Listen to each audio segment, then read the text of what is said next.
मुंडे साहेबांचं जे व्यक्तिमत्व आहे, एका जातीपुरतं किंवा एका धर्मापुरतं किंवा एका समूहापुरतं मर्यादित नव्हतं.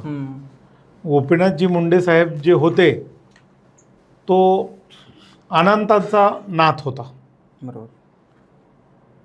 ज्या समाजामध्ये ज्याला कोणीच नाही, ज्याला कुठला आधारच नाही, त्याला आधार बनण्याचं काम एक गोपीनाथजी मुंडे साहेब होते.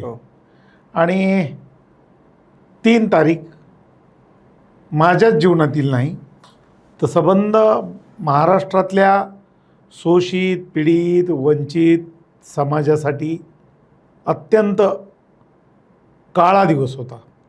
मुंडे साहेबांचा चालता बोलता मुंडे साहेबासारखा लोकनेता या पृथ्वीवरून या निसर्गाने किंवा दुष्ट काळाने मुंडे साहेबांना हिरावून घेतलं, ही आमच्यातली